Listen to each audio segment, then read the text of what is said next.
Kami ini menggunakan natural turf atau Ya. rumput alami, tipe Zeon zoysia namanya Pak, Hmm. Zeon Ya. zoysia.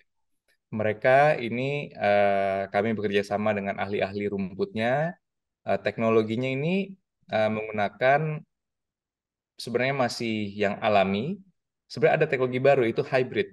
Tetapi Hmm. karena kita sama seperti yang lain di Indonesia kebanyakan ialah natural turf, kami samakan alamiah semua. Ya. Karena ini menjadi tantangan sendiri. Jadi perawatannya itu memang kita harus lebih ekstra.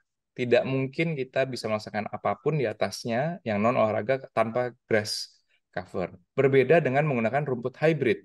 Nah, rumput hybrid atau rumput yang benar-benar buatan itu bisa dipakai selamanya, tapi secara alam sudah terbukti kalau di GBK itu atau di Indonesia menggunakan rumput alami itu cocok.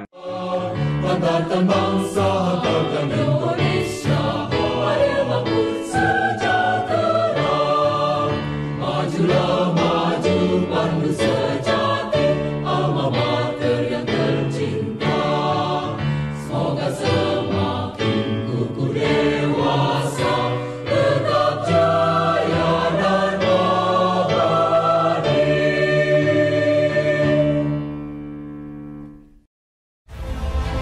Sama saya Bambang Satono di kanal Inspirasi untuk Bangsa. Ini juga pertama kali nulis ITB sebenarnya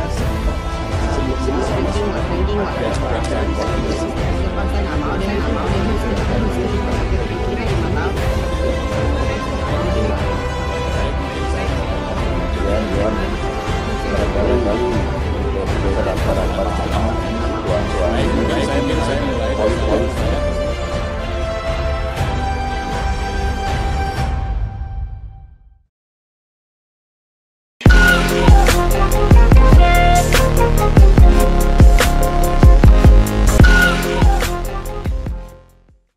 Assalamualaikum warahmatullahi wabarakatuh. Waalaikumsalam warahmatullahi wabarakatuh. Salam sejahtera untuk kita semua. Bersama saya Bambang Sadono di kanal Inspirasi untuk Bangsa. Mudah-mudahan kanal ini selalu bisa memberi inspirasi, motivasi, dan edukasi. Kami sedang mempersiapkan beberapa video wawancara untuk ikut memberi makna 64 tahun Institut Teknologi Bandung.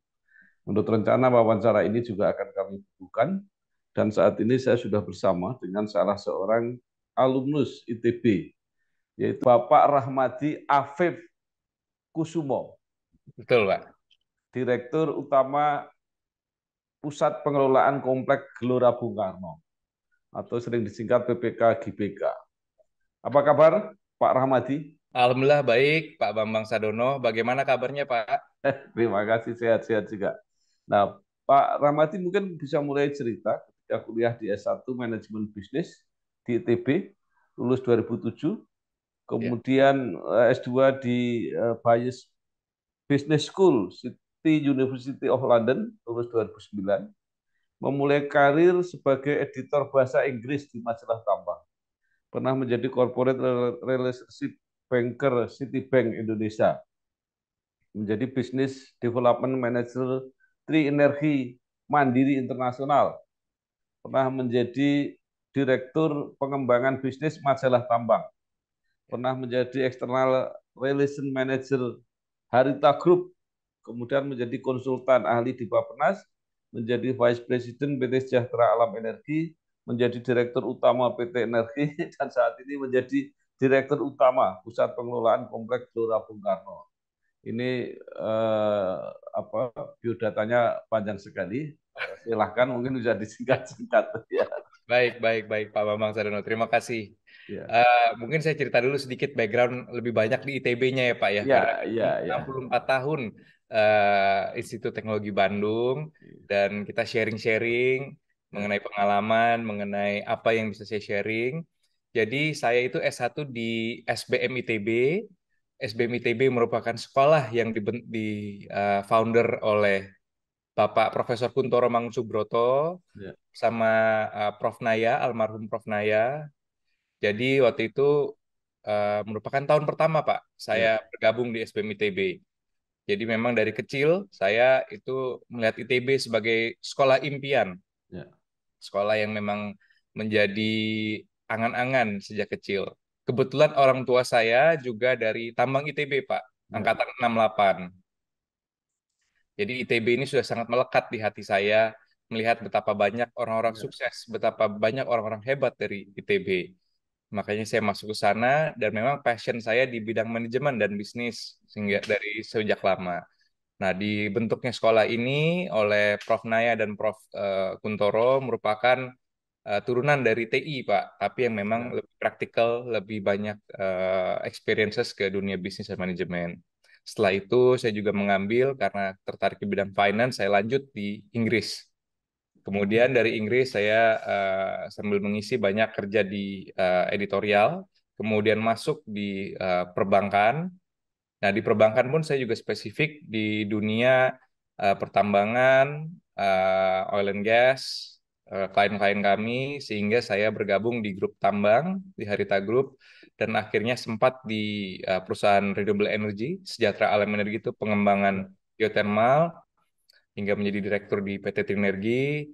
Dan yang paling menarik mungkin Pak Bambang Sarnono ingin Ya. tahu itu mengenai kenapa bisa bergabung di PPK GBK, ialah Ya. karena IAITB juga, Pak. Nah, Nah, jadi IAITB itu ada teman saya, kawan baik saya yang juga aktif di IAITB men-share ada kegiatan open bidding nah, di IAITB sebagai direktur utama. Nah, dari situ saya mencoba mengapply dari kasih tahu teman saya di sebuah grup alumni SPM ITB dan juga IAITB.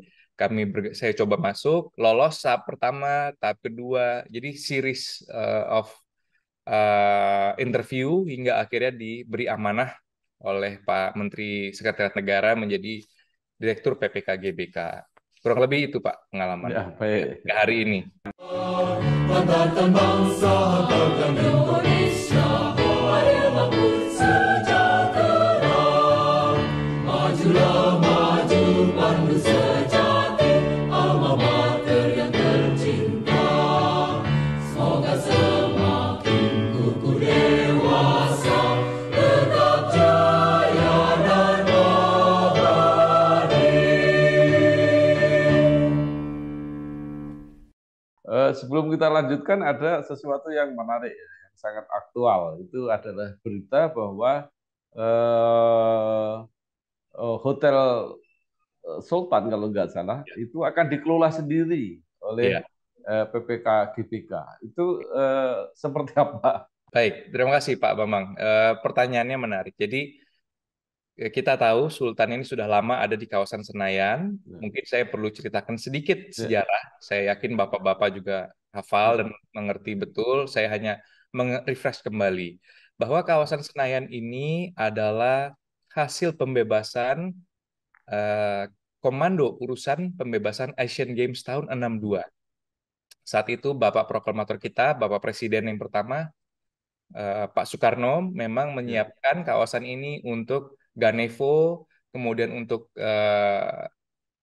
tempatnya titik kumpul untuk Indonesia dihargai dalam kegiatan keolahragaan. Nah, oleh karenanya pembebasan seluruh kawasan Senayan di bawah komando Kupak 62. Nah, dari Kupak 62 bergeraklah ada kegiatan Asian Games di sana, kemudian ada juga perlunya fasilitas-fasilitas tambahan, maka dibangunlah pada tahun 70-an hotel untuk menunjang tersebut. Nah, ini semua nanti Bapak juga bisa search lagi, teman-teman juga bisa search bahwa gubernur saat itu, Bapak Ali Sadikin, berpikiran bahwa ini untuk keperluan Asian Games dan dibangunkan oleh Pertamina. Nah, namun pada faktanya ada terjadi perbedaan-perbedaan. Dan hingga terakhir ini baru ramai, jadi terjadi beberapa seri gugatan dari pengurus hotel tersebut yang merasa mereka memiliki, tapi secara fakta kenegaraan itu di bawah HPL 1 semuanya. hmm. HPL 1 Kemensetnek. Jadi memang secara fakta hukum itu dimiliki oleh negara dan juga sudah ingkrah pada putusan di PK itu dimiliki oleh negara sehingga saat HGB mereka habis mereka sudah harus memberikannya kepada kami. Nanti kami akan mencari model yang terbaik untuk optimalisasi asetnya. Menarik, luar biasa Ya, ini. iya. Jadi itu sudah sangat lama itu. Lama sekali Pak, dari Iya, 73 udah 50 tahun kurang lebih iya. Pak. Baik. Nah, kemudian berita yang lain yang juga cukup aktual adalah rencana Piala Dunia U20 Oke. 2023 yang antara lain juga akan diselenggarakan di GBK. Nah, Ya. apa yang sudah dipersiapkan? Ya, jadi untuk U20 Pak, dari tahun lalu kami sudah mempersiapkan secara mandiri. Nah, ini mungkin Bapak-bapak, Ibu semua yang mungkin mendengarkan nanti, hasil ini saya juga ingin mensosialisasikan. Apa sih PPK GBK itu? Ya, PPK GBK itu merupakan Satker, Satuan Unit Kerja yang dibawa Kemensetnek. Dan bentuknya kami ialah Badan Layanan Umum. Jadi bukan BUMN, ya, bukan juga sebuah unit yang masih menerima full APBN. Jadi kami itu secara fleksibel menggunakan biaya sendiri dengan tarif-tarif yang sudah diatur oleh Permenq, Peraturan Menteri Keuangan.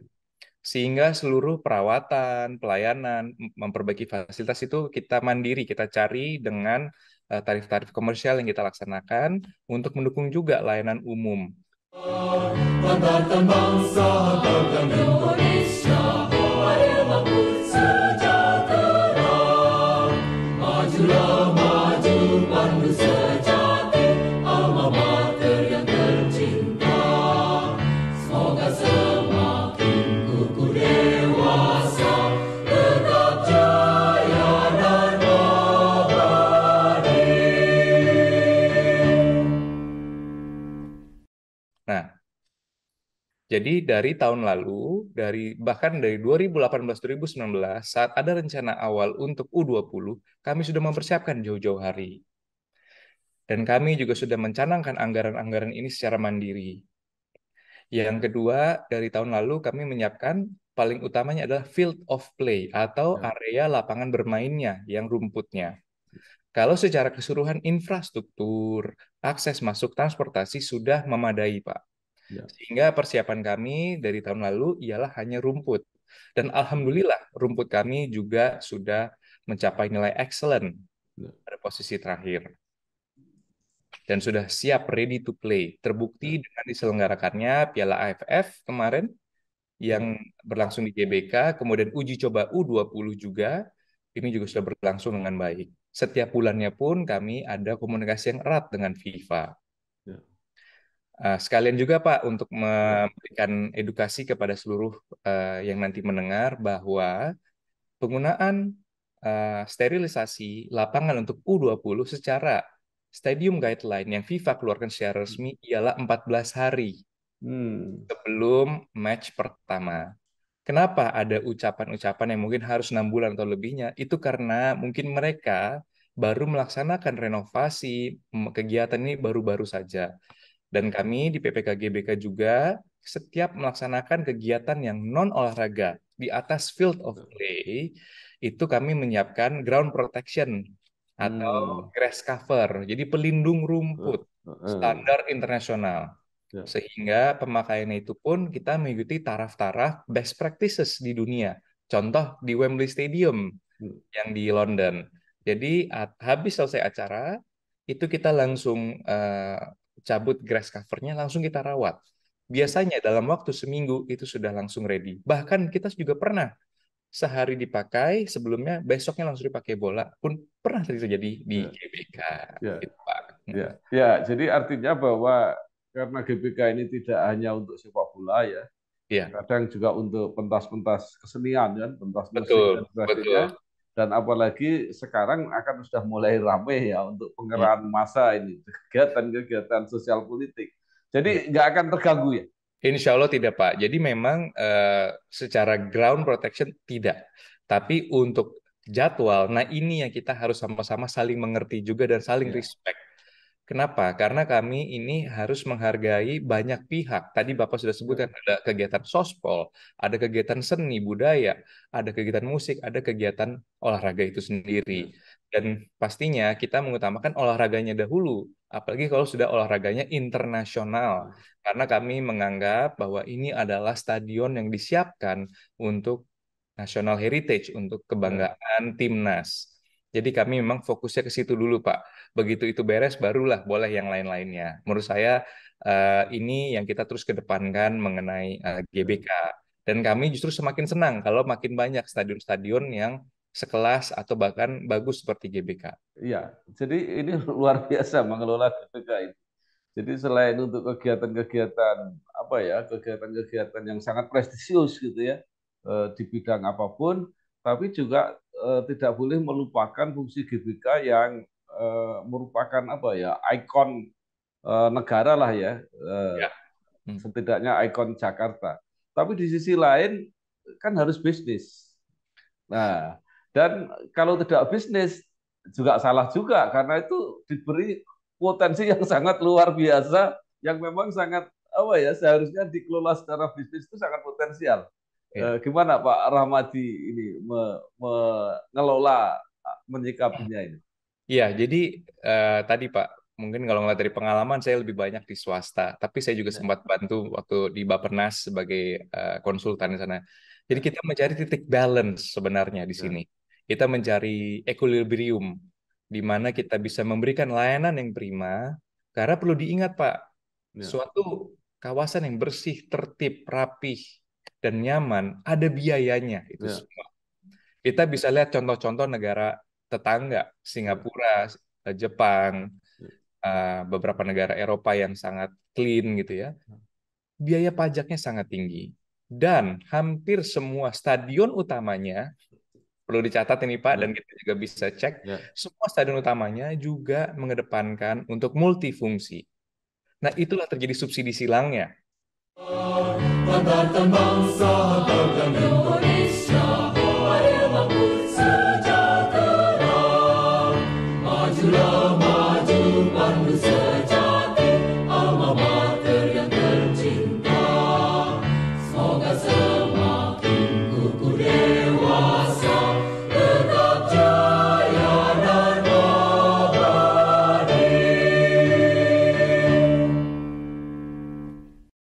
Di mana kegiatan-kegiatan yang komersial akan membantu untuk melakukan perawatan untuk kegiatan yang untuk kepentingan nasionalnya. Sebagai untuk diketahui, kami sudah ada Permenkyu-nya. Jadi untuk pelatnas, Pak, kalau memang terdaftar secara resmi di Kemenpora dan memang ini untuk TC, untuk kebaikan pertandingan, itu bisa tarifnya spesial sekali dan bahkan bisa nol kalau untuk pelatnasnya, Pak. Di situ, Pak, kita ada layanan umumnya Ya. naiknya di situ. Ya. Hmm. Jadi menurut Pak Rahmadi hasil akhirnya seperti apa? Artinya apakah mengelola GBK ini hanya impas untuk tadi karena menjalankan juga fungsi-fungsi sosial tadi atau masih bisa untung? Baik, Pak. Ini untuk masalah untung, saya juga sampaikan seluruh pendapatan yang ada di GBK Ya, itu kan ditopang juga oleh kegiatan yang benar-benar komersial yang ada di ya, kawasan. Mengapa tadi Sultan ini menjadi penting? Tadi hotel tersebut, ya, lahan Sultan, kemudian ada supporting commercial businesses, contohnya seperti ada FX, hmm, Plaza Senayan, ada Senayan City. Ini masuk di HPL satunya, ya, Setnek, dan masih masuk di pengelolaan kami bersama. Ialah bagaimana kita ingin mereka juga tetap lebih maju. ya, Jadi pendapatan-pendapatan itu selain pendapatan yang ada komersial di dalam olahraganya, kawasan olahraganya, ini kami kumpulkan semua, Pak. ya, Pada akhir tahun kami juga diaudit. Nah, hasil itu kami sumbangsih kepada negara lagi, kepada Menkyu, kepada disebutnya PNBP, Pak, 15% oh, dari total pendapatan kami serahkan kepada negara. Jadi kami BLU yang alhamdulillah bukan meminta APBN, tapi malah ya, menyumbang, Pak, gitu, Pak. Nah, ya, share profitability ya tentu kami terus tingkatkan. Saat COVID kami sempat drop, tapi tahun 2021 mulai membaik, tahun 2022 baik, kami harap tahun ini jauh lebih baik lagi, Pak. iya. Kalau Ya, tidak salah termasuk kawasan Hotel Mulia ya yang di ya bawah. betul, Pak, betul, Nah, Pak. ya. Nah, tadi bisa nggak diinformasikan dalam bentuk angka? Artinya kemarin Oke, berapa, sekarang yang sudah bisa oke. dicapai berapa? Saya kasih rough figure aja ya, Pak ya, karena Iya, iya. saya lagi tidak pegang catatan. Kurang lebih peaknya kami itu pernah mencapai 300 miliar per Hmm, tahun. Itu revenue ya, total ya, pendapatan. Pada saat COVID pertama 2020 itu drop ke hmm, 160-an. Jadi hampir 50% hilang. ya, ya. Nah, di tahun 2021 sudah getting back 280-an. Hmm. Tahun 2022 kita telah mencapai 240. Ya. Nah, kemudian pasti punya proyeksi ke depan ya. Harapannya Ya, pasti selalu meningkat. Nah, ya. apa yang bisa dibayangkan ke depan? Saya membayangkan at least kita bisa mencapai 1 triliun. Wah, luar biasa. Itu tahun 2023 ini atau Oh, enggak. ya, Itu itu kurang lebih in the medium term, Pak. 2025, Pak. Targetnya ya, ke sana. target 1T ya. Iya.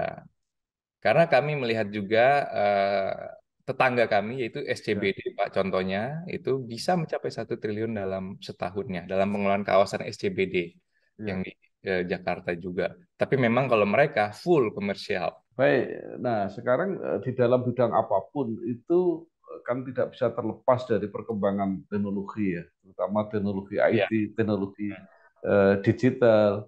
Nah, ini kan juga membutuhkan biaya. Nah, Ya, apa yang sudah dilakukan di GBK? baik. Ini karena menyangkut teknologi, Pak.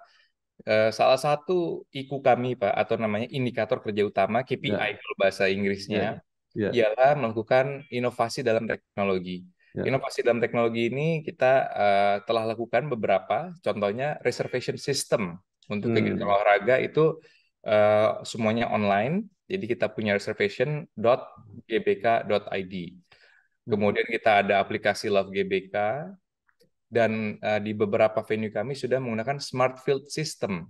hmm. Jadi contoh di GBK Arena, kalau Bapak sudah bayar untuk main bulu tangkis, Ya, pesannya online, bayarnya juga transfer, Bapak tinggal datang, ada QR-nya, Bapak masuk ke lapangannya, itu hmm, kita smart, kita ya. tap, ada itunya, nanti dia nyala selama 2 jam. Hmm.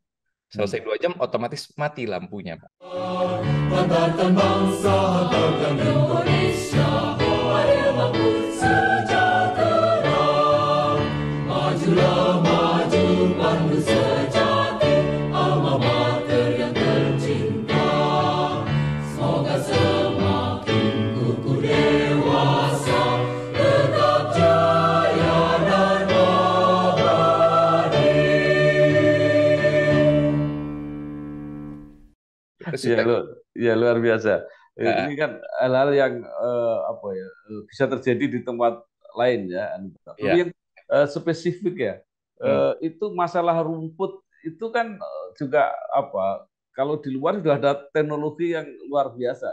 Ini ya. bisa dipakai juga nggak di GBK? Baik, kalau teknologi rumput, Pak, kebetulan kami juga kerja bersama beberapa ahlinya. Ya, Ada juga profesor yang dari IPB bantu kami, Pak, untuk ya, rumput ini. Kami juga studi banding, baik lihat di Wembley, di ya. Inggris, kemudian lihat di Thailand, ya, rumput-rumput ini semua.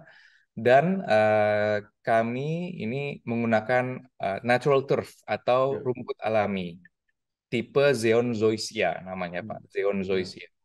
Mereka ini kami bekerja sama dengan ahli-ahli rumputnya. Teknologinya ini menggunakan sebenarnya masih yang alami. Sebenarnya ada teknologi baru itu hybrid. Tetapi Hmm. karena kita sama seperti yang lain di Indonesia kebanyakan ialah natural turf, kami samakan alamiah semua. Ya. Karena ini menjadi tantangan sendiri. Jadi perawatannya itu memang kita harus lebih ekstra. Tidak mungkin kita bisa melaksanakan apapun di atasnya yang non olahraga tanpa grass cover. Berbeda dengan menggunakan rumput hybrid. Nah, rumput hybrid atau rumput yang benar-benar buatan itu bisa dipakai selamanya, tapi secara alam sudah terbukti kalau di GBK itu atau di Indonesia menggunakan rumput alami itu cocok. Kalau di Eropa banyak, Pak, yang menggunakan rumput-rumput hybrid bahkan artifisial karena adanya winter season di sana. Ya, baik, benar. Hmm. Nah, Hmm. eh, Pak Ramadi, sekarang apa kira-kira mimpi-mimpi besar, artinya ke depan itu apa yang bisa di apa ya disajikan dengan spektakuler ya, karena ini adalah apa ya kawasan yang luar biasa lah ya Hmm. untuk bangsa Indonesia ini. Artinya apa yang direncanakan ke depan kira-kira untuk mengelola GBK ini? Baik, baik. Untuk strategi atau cita-cita kami Pak ke depannya Ya, ya Pak ya. ya, Ya, cita-cita kami ke depan ialah bagaimana kita bisa menjadi kompleks yang lebih nyaman lagi dengan lebih hijau, lebih green, lebih digitalize. Bagaimana kita bisa memanfaatkan nanti ke depannya Pak, harapan kami yang masuk ke GBK hanya EV contohnya. hmm, Tidak lagi ada yang masuk dengan menggunakan kendaraan yang ya, berpolusi. ya, Kemudian bagaimana caranya kita bisa eh, menciptakan ruang terbuka hijau lagi tambahan, ya, tidak hanya di hutan kota yang hari ini ada, ya, kita tambah lagi. Kemudian ekosistem kawasannya juga lebih menyatu, lebih nyaman, ya, sehingga eh, jika nanti ada IKN pun perpindahan ke sana, kawasan GBK ini tetap asri, tetap nyaman, dan tetap menjadi epicentrum kegiatan-kegiatan sosial, ekonomi kreatif, dan olahraga ini tetap kuat di GBK. ya. Mm. Baik, sekarang kembali ke ITB. Ya, Jadi menurut Pak Rahmadi apa yang istimewa ya dari apa bukan hanya kuliah tapi bersosialisasi di lingkungan ITB itu apa yang didapatkan? ya. Kalau yang saya alami sendiri, Pak, bahwa di ITB itu pimpinan-pimpinan atau senior-senior saya ialah bagaimana mereka punya excellency dan punya kemampuan, kapabilitas dalam memimpin, dalam melaksanakan sebuah proyek. Karena di ITB itu ada sebuah doktrin yang sangat baik, Pak, Ya, yaitu ada sebuah kata-kata dari dulu waktu kita awal masuk, dari zaman ospek atau SKM apa namanya ya Pak, bahwa kita adalah putra-putri terbaik bangsa. ya, Nah, ini yang terus kita indoktrinasi, kita juga yakinkan, ya. dan antara satu sama lain di insan ITB ini, kita yakin bahwa kita bisa memberikan yang terbaik.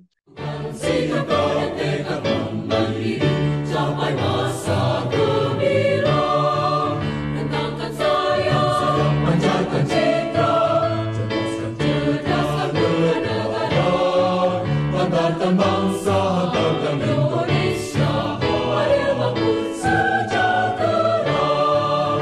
Majulah maju pandu sejati, alma mater yang tercinta.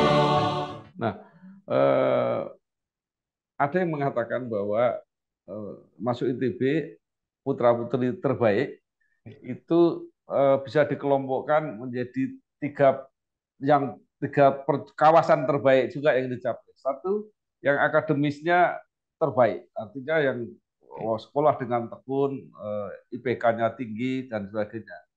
Nah, kedua yang kegiatan-kegiatan lainnya baik, olahraga, kesenian, bahkan agama, ya itu ada juga yang menekuni di situ.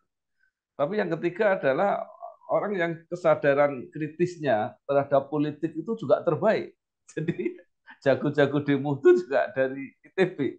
Nah, sampai Pak Rahmadi kuliah itu apakah suasana itu masih terjadi? Iya, baik. Jadi kalau lihat dari senior-senior kami, secara yang tadi yang terakhir Pak, ya aktivisme, ya aktivis gitu, Ya, itu memang sangat kental di senior-senior kami. Memang seiring waktu semakin ke sini aktivisme itu semakin menurun, Pak, ya, jujur ya, saja. ya, Akan tetapi secara teknokratis pemikirannya, secara kemampuan untuk menjadi founder, menjadi solusi pembuat solutif gitu ya. Banyak sekali ditumbuhkan dari ITB yang di masa saya, Pak. Itu banyak yang akhirnya menjadi startup yang besar, contohnya Bukalapak, ada yang teman saya buka Amarta gitu dan eh, kritis tetap kritis Pak, tetapi mereka lebih ke jalur non politik gitu Pak. oh, gitu. Baik. Nah, sekarang kalau disimpulkan, mungkin Pak Rahmadi punya Ya, saran atau punya harapan mana yang lebih baik? Artinya apakah seperti yang zamannya Pak Rahmadi atau zamannya para senior? Artinya yang mahasiswa yang sekarang ini tipe mana yang seharusnya dianggap cocok gitu? Kalau menurut saya Pak, tidak ada one size fits all atau Eh, yang ini yang paling baik atau yang kemarin yang lebih baik. Menurut saya tidak Pak, tapi bagaimana pemikiran-pemikiran yang ada zaman dahulu, iya, pemikiran yang sekarang kita iya, satukan. Karena tetap Pak, berpikir kritis itu sangat penting sekali. iya, Berpikir kita critical thinking dan menyelesaikan permasalahan-permasalahan kompleks. iya, Saya sadari betul sekarang ini saya duduk di GBK pun ini berkat dari pembelajaran di ITB iya, maupun pengalaman-pengalaman saya. Dan yang paling utama ialah bagaimana kompleks problem solving-nya. Bagaimana kita iya, bisa menyelesaikan permasalahan yang sangat pelik, sangat besar dengan multiple faktor gitu ya. Kita bisa menyelesaikannya. Nah, apakah kita harus menjadi aktivis? Apakah iya, kita harus tetap eh, fokus di akademisi saja atau fokus malah ke bisnis? Saya rasa tidak ada yang salah, tetapi bagaimana kita bisa lebih guyup, Pak. Titip iya, saya. Bagaimana ITB ini bisa lebih guyup, iya, kita pengen kita lebih strong, jangan lagi terlalu kotak-kotak, Pak, iya, di ITB-nya. Kita pengen ke depannya siapapun pemimpinan nanti ke depan ITB harus mengisi di seluruh lini-lini. Kita harus bisa saling dorong putra-putri terbaiknya tadi, Pak. Karena iya, ada satu, Pak, saya ingin menyampaikan lagi. iya.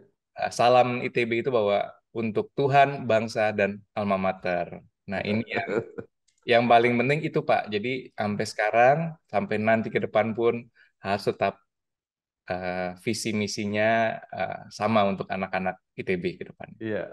Terakhir, eh, saya mewawancari banyak alumni ITB dan rata-rata mereka sendiri mengatakan bahwa tadi karena putra-putri terbaik dididik dengan ideal, kemudian menumbuhkan rasa percaya diri yang sangat kuat, ya. Bahkan kalau ini bisa juga menyebabkan apa ya, mereka menyebut juga bisa menjadi arogansi. Tetapi yang menarik adalah sebagai perintis karir yang memang eh, rata-rata menjelajah kemana-mana, gitu. Termasuk pengalamannya Pak Rahmadi. Jadi mereka pindah-pindah, jadi eh, bisa di mana saja. Apa kesan Pak Rahmadi terhadap ini? Karena saya percaya, Pak, kalau dari kecil saja sekarang betapa bangsa-bangsa maju ialah Ya, menanamkan confidence, menanamkan keyakinan diri. Kalau masalah arogansi itu, Pak, saya rasa itu hanya segelintir saja yang melihat seperti itu. ya, Contoh, Pak Budi, senior saya, Pak Budi, kok bisa dari banker menjadi Menteri Kesehatan kan gitu. ya, Nah, ya, inilah kelebihannya ITB mungkin saya bilang tadi yang Bapak sudah sebutkan sendiri. Bisa ya, ya. menjelajah kemana-mana saja karena mindsetnya kami semua sama. Ya, Bagaimana menyelesaikan problem secara ya, baik gitu, Pak.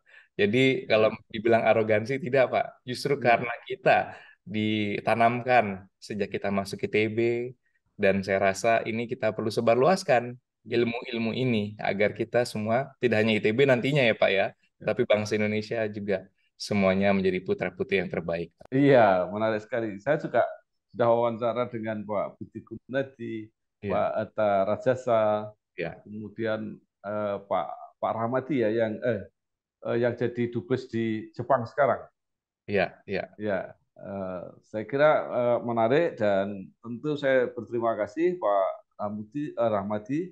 Rahmadi Afib Kusumo yang menurut saya sih masih cukup muda gitu ya. Yang sudah berjalan kemana-mana. Ya, mudah-mudahan terus sukses. Ya, sekarang Direktur Utama Pusat Pengelolaan Komplek Gelora Bung Karno. Terima kasih, mudah-mudahan banyak manfaatnya dan berguna bagi tadi generasi yang sekarang masih terus belajar. Mudah-mudahan mempersiapkan diri dengan lebih baik untuk menghadapi tantangannya sendiri. Selamat bekerja, sukses Pak Ramadi. Terima kasih. Wassalamualaikum warahmatullahi wabarakatuh. Meniti bisnis energi untuk mengelola dan mengembangkan ke berbagai penjuru telah kami lalui. Kini saatnya kami memberikan layanan yang unggul dan mendunia. Badak LNG memiliki layanan LNG Services dan Maintenance Services. Badak LNG berkompeten dalam mengoperasikan dan memelihara kilang, termasuk melakukan commissioning and startup assistance, operation and maintenance. Kami juga berkomitmen untuk meningkatkan kemampuan sumber daya manusia dengan mendirikan training center. Tingginya kebutuhan klien dalam menyelesaikan berbagai jenis proyek mendorong kami untuk berpartisipasi dalam menyukseskan feasibility study, FEED, DED, EPC. Badak LNG siap maju bersama Anda karena Badak LNG, Center of Excellence. Nama saya Bambang Sadono di kanal Inspirasi untuk Bangsa. Ini juga pertama kali nulis IPB sebenarnya sebelum